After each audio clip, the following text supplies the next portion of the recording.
നിങ്ങൾ ലോകഭൂപടം ശ്രദ്ധിച്ചിട്ടുണ്ടോ? ഉണ്ടെങ്കിൽ അതിലെ ഭൂഖണ്ഡങ്ങൾ തമ്മിൽ എന്തെങ്കിലും വിചിത്രമായ ഒരു പ്രത്യേകത നിങ്ങൾക്ക് തോന്നിയിട്ടുണ്ടോ? ഉദാഹരണത്തിന് സൗത്ത് അമേരിക്കയെ ആഫ്രിക്കയിൽ നിന്നും അടർത്തി മാറ്റിയതായി നിങ്ങൾക്ക് തോന്നിയിട്ടുണ്ടോ? വർഷം 1912 ഒരു ജർമ്മൻ മീറ്ററോളജിസ്റ്റ് തൻ്റെ മുൻപിലുള്ള ലോകഭൂപടത്തെ അതിസൂക്ഷ്മമായി നിരീക്ഷിക്കുകയാണ്. തൻ്റെ നിരീക്ഷണത്തിനൊടുവിൽ അദ്ദേഹം ഒരു അനുമാനത്തിനും എത്തിച്ചേർന്നു. അദ്ദേഹം പറഞ്ഞത് ഇങ്ങനെയാണ്: വർഷങ്ങൾക്ക് മുൻപ് ഈ ഭൂമിയിലെ ഭൂഖണ്ഡങ്ങളെല്ലാം ഒന്നായിരുന്നുവെന്നും കാലക്രമേണ അവ വേർപെട്ട് വ്യത്യസ്തങ്ങളായ ഭൂഖണ്ഡങ്ങളായി മാറിയതായിരുന്നു എന്നുമാണ്. ഇങ്ങനെയൊരു അനുമാനം മുന്നോട്ട് വെച്ച ഈ ജർമ്മൻ മീറ്ററോളജിസ്റ്റിൻ്റെ പേര് ആൽഫ്രഡ് വെഗ്നർ എന്നതായിരുന്നു. അദ്ദേഹം മുന്നോട്ട് വെച്ച ഈ സിദ്ധാന്തത്തിൻ്റെ പേര് കോണ്ടിനെൻ്റൽ ഡ്രിഫ്റ്റ് തിയറി എന്നതായിരുന്നു. എൻ്റെ ടീമിൻ്റെ മറ്റൊരു വീഡിയോയിലേക്ക് നിങ്ങളെല്ലാവരെയും ഏറ്റവും സ്നേഹത്തോടെ ഞാൻ സ്വാഗതം ചെയ്യുന്നു. ഇന്ന് നമ്മൾ കാണുവാൻ പോകുന്നത് ആൽഫ്രഡ് വെഗ്നറിൻ്റെ കോണ്ടിനെൻ്റൽ ഡ്രിഫ്റ്റ് തിയറി അഥവാ വൻകര വിസ്ഥാപന സിദ്ധാന്തത്തെക്കുറിച്ചാണ്. അപ്പോൾ നമുക്ക് വീഡിയോ തുടരാം. യഥാർത്ഥത്തിൽ ഈ സംഭവ കഥ തുടങ്ങുന്നത് 1596 ഈ വർഷമാണ് അബ്രഹാം ഓർട്ടേലിയസ് എന്ന് പറയുന്ന ഒരു ഡച്ച് ഭൂപട നിർമ്മാതാവ് ഭൂഖണ്ഡങ്ങളെല്ലാം ഒന്നായിരിക്കാം എന്ന സാധ്യത ആദ്യമായി മുന്നോട്ട് വയ്ക്കുന്നത്. ഇദ്ദേഹമാണ് അറ്റ്ലസിൻ്റെ നിർമ്മാതാവ് എന്നും കരുതപ്പെടുന്നു. ഇങ്ങനെ അറ്റ്ലസ് ഉണ്ടാക്കിയ അവസരത്തിലായിരിക്കാം ലോകത്തിലെ ഭൂഖണ്ഡങ്ങൾ തമ്മിലുള്ള ആ ബന്ധത്തെക്കുറിച്ച് ഓർട്ടേലിയസ് ചിന്തിച്ചിട്ടുണ്ടാവുക. പിന്നീട് വന്ന മറ്റൊരു ഭൂപട നിർമ്മാതാവായിരുന്ന അന്റോണിയോ പെലഗ്രിനി ഓർട്ടേലിയസ് പറഞ്ഞ അഭിപ്രായത്തെ സാധൂകരിച്ചുകൊണ്ട് ലോകത്തിലെ 3 ഭൂഖണ്ഡങ്ങളെ യോജിപ്പിച്ചുകൊണ്ട് ഒരു ഭൂപടം വരയ്ക്കുകയാണ്. ഇതിൻ്റെ ചുവട് പിടിച്ചാണ് നമ്മുടെ കഥാനായകൻ Alfred Wegener continental drift theory ആവിഷ്കരിക്കുന്നത്. ഇദ്ദേഹം പറയുന്നതനുസരിച്ച് ഏതാണ്ട് 250 മില്യൺ വർഷങ്ങൾക്ക് മുൻപ് ഈ ഭൂമിയിൽ ഒരു വലിയ ഭൂഖണ്ഡം മാത്രമായിരുന്നു ഉണ്ടായിരുന്നത്. ഈ ഭൂഖണ്ഡത്തിൻ്റെ പേര് പാൻജിയ എന്നതായിരുന്നു. ഈ ഭീമാകാരൻ ഭൂഖണ്ഡത്തിന് ചുറ്റും ഒരേ ഒരു വലിയ സമുദ്രവും ഉണ്ടായിരുന്നു. ഈ സമുദ്രത്തിൻ്റെ പേര് പന്തലാസ എന്നതായിരുന്നു.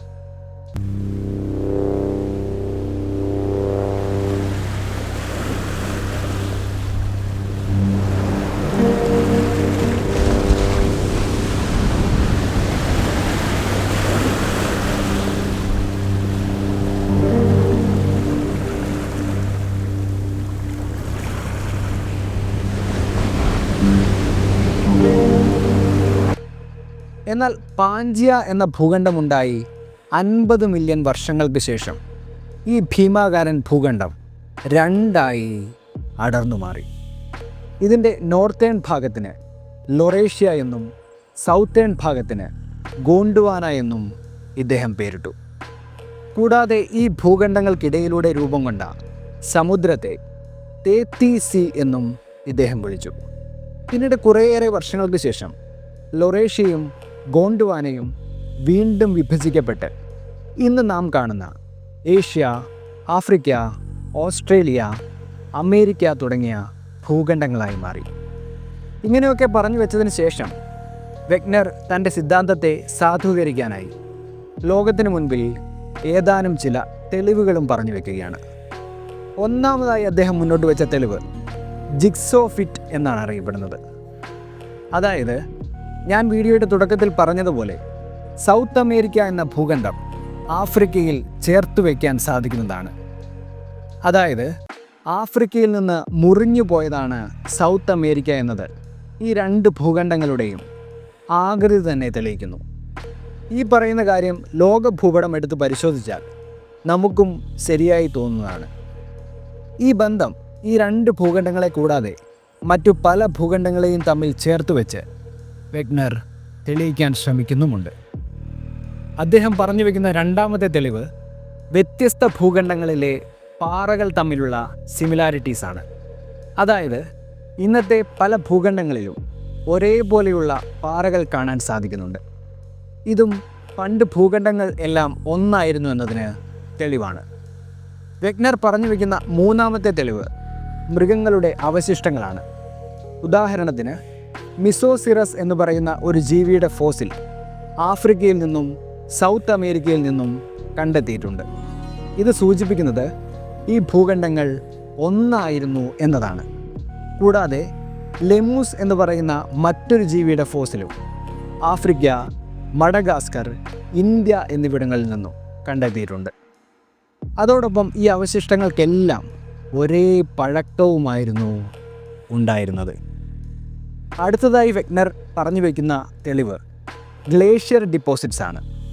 അതായത് സൗത്ത് ഇന്ത്യയിൽ നിന്നും മഡഗാസ്കറിൽ നിന്നും ആഫ്രിക്കയിൽ നിന്നുമൊക്കെ ഒരേപോലുള്ള വലിയ ഐസ് ഷീറ്റുകൾ കണ്ടെത്താൻ സാധിച്ചതും ഇദ്ദേഹം തൻ്റെ വാദത്തെ സാധൂകരിക്കാനായി പറഞ്ഞു വെച്ചു. ഇദ്ദേഹം പറഞ്ഞു വയ്ക്കുന്ന അവസാനത്തെ തെളിവ് സ്വർണ്ണ നിക്ഷേപമാണ്. അതായത് വെള്ളത്തിലൂടെ സ്വർണ്ണമൊഴുകി അത് അവസാനിക്കുന്ന സ്ഥലത്ത് അത് ഒരു സ്വർണ്ണ നിക്ഷേപമായി മാറാറുണ്ട്.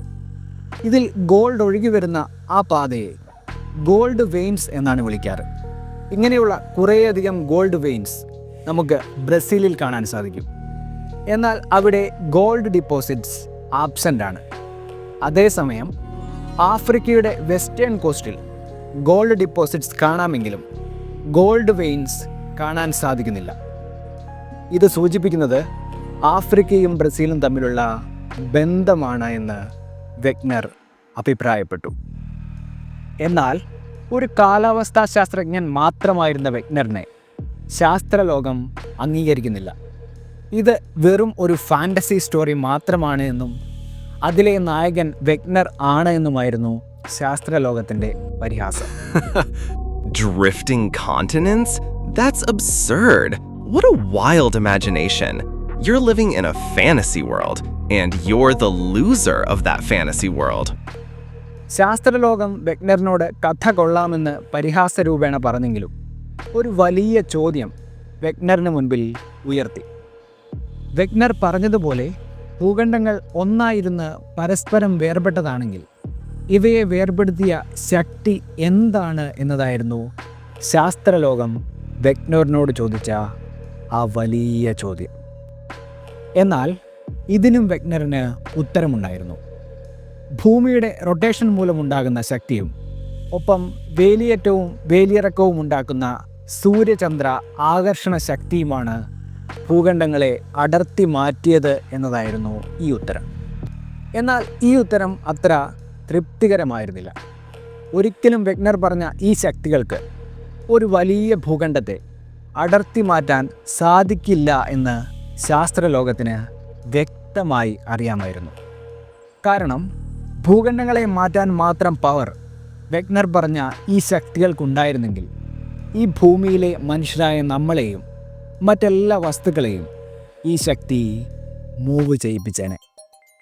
എന്നാൽ വെഗ്നർ അങ്ങനെ തോറ്റുകൊടുക്കാൻ തയ്യാറായിരുന്നില്ല. അദ്ദേഹം 1930 കൂടുതൽ തെളിവുകൾക്കായി ഗ്രീൻലാൻഡിലേക്ക് പോവുകയും അവിടെ വെച്ചുണ്ടായ ഒരു മഞ്ഞുകാറ്റിൽ അകപ്പെട്ട് കാണാതാവുകയും ഒടുവിൽ അദ്ദേഹത്തിൻ്റെ തണുത്തുറഞ്ഞ ശരീരം മഞ്ഞിനടിയിൽ നിന്ന് കണ്ടെടുക്കുകയുമുണ്ടായി. അങ്ങനെ സത്യത്തെ തേടിപ്പോയ വെഗ്നർ തൻ്റെ ജീവൻ തന്നെ തൻ്റെ സിദ്ധാന്തത്തിനായി സമർപ്പിക്കുകയാണ്. അങ്ങനെ വെഗ്നറിൻ്റെ ഭൂഖണ്ഡങ്ങൾ ചലിക്കുന്നുണ്ട് എന്ന സിദ്ധാന്തം ഒരു പരാജയമായി കരുതപ്പെടുകയാണ്. ഇതിനുള്ള പ്രധാന കാരണം ഭൂഖണ്ഡങ്ങൾ കപ്പലുകൾ തെന്നി നീങ്ങുന്നത് പോലെ കടലിന് മുകളിലൂടെ തെന്നി നീങ്ങുന്നു എന്ന വെഗ്നറിൻ്റെ തെറ്റായ വിശ്വാസവും ഭൂഖണ്ഡങ്ങളെ മാറ്റുന്ന യഥാർത്ഥ ശക്തി അദ്ദേഹത്തിന് കണ്ടുപിടിക്കാൻ സാധിക്കാതിരുന്നതുമാണ്. എന്നാൽ കാലങ്ങൾക്ക് ശേഷം വെഗ്നർ പറഞ്ഞതുപോലെ പണ്ട് ഭൂഖണ്ഡങ്ങൾ ഒന്നായിരുന്നുവെന്നും അവ ഡ്രിഫ്റ്റ് ചെയ്യുന്നുണ്ട് എന്നും ശാസ്ത്രലോകം മനസ്സിലാക്കുകയും ഈ ഡ്രിഫ്റ്റിന് പിന്നിലുള്ള യഥാർത്ഥ ശക്തി പുതിയ സിദ്ധാന്തങ്ങളിലൂടെ തെളിയിക്കുകയും ചെയ്യുന്നതും നമുക്ക് ചരിത്രത്തിൽ കാണാം.